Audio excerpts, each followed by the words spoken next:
میں سے بہترین لوگ وہ ہیں جو قرآن سیکھے اور سکھائے۔ میری زندگی کا مقصد تیرے دین کی سرفرازی، میں اسی لیے مسلمان، میں اسی لیے نمازی۔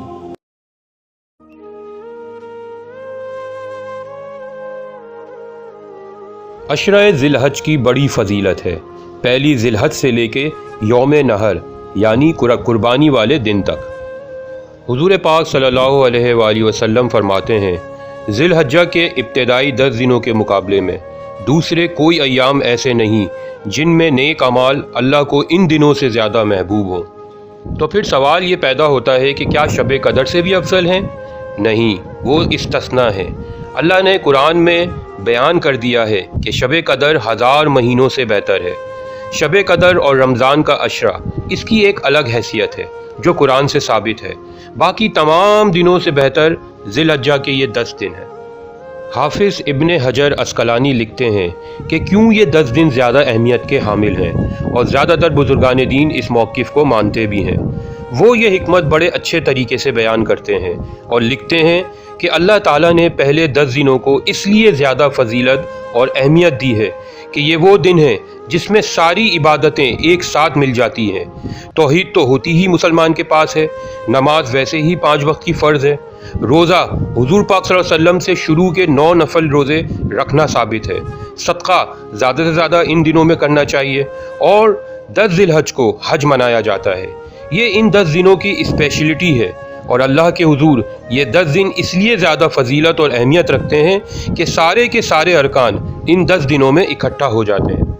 مسند احمد میں آیا ہے کہ حضور پاک صلی اللہ علیہ وسلم سے روایت ہے کہ ان 10 دنوں میں کثرت سے اللہ کی وحدانیت بیان کرو، اللہ کی بڑائی بیان کرو اور اللہ کی حمد بیان کرو۔ اللہ کی وحدانیت بیان کرنے سے مراد لا الہ الا اللہ کہنا ہے، اللہ کی بڑائی کرنے سے مراد اللہ اکبر اور دیگر تکبیرات کا کہنا ہے، اللہ کی حمد کرنے سے مراد اللہ کی پاکی اور بڑائی بیان کرنا ہے۔ تکبیرات کون سی پڑھنی چاہیے؟ چند تکبیرات جو بزرگان دین سے ثابت ہیں وہ میں آپ کے سامنے رکھ رہا ہوں۔ سب سے مشہور تکبیر ہے اللہ اکبر، اللہ اکبر، اللہ اکبر، لا الہ الا اللہ، واللہ اکبر، اللہ اکبر، وللہ الحمد۔ ایک اور تکبیر جو اکثر پڑھی جاتی ہے، اللہ اکبر کبیرہ والحمد للہ کثیرہ وسبحان اللہ بکرۃ واسیلہ۔ اس کے علاوہ آپ اللہ اکبر، اللہ اکبر، اللہ اکبر کبیرہ یہ بھی پڑھ سکتے ہیں، اور اس کے ساتھ ساتھ سبحان اللہ والحمد للہ ولا الہ الا اللہ واللہ اکبر، اللہ اکبر وللہ الحمد یہ بھی پڑھی جا سکتی ہے۔ صحابہ اکرام رضی اللہ تعالی عنہم سے ثابت ہے کہ جب صحابی رسول بازاروں میں جاتے تو زور زور سے تکبیرات کہتے کہ اسے سن کر لوگ بھی تکبیرات کہنا شروع کر دیتے۔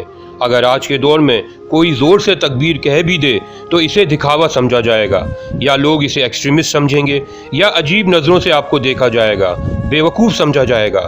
فی الحال ہمارے پیش نظر وہ عمل ہونا چاہیے جو صحابہ اکرام سے ثابت ہو۔ لوگوں کو ویسے بھی آپ کبھی خوش نہیں کر سکتے، اور یہ لوگ آپ کو دے بھی کچھ نہیں سکتے سوائے میرے اللہ کے۔ میرے واسطے دعا کیجیے گا، اور میری اس ویڈیو کو اپنے گھر والوں کو اور اپنے دوستوں کے ساتھ شیئر کیجیے گا تاکہ اللہ کا یہ پیغام زیادہ سے زیادہ پھیل سکے۔ شکریہ۔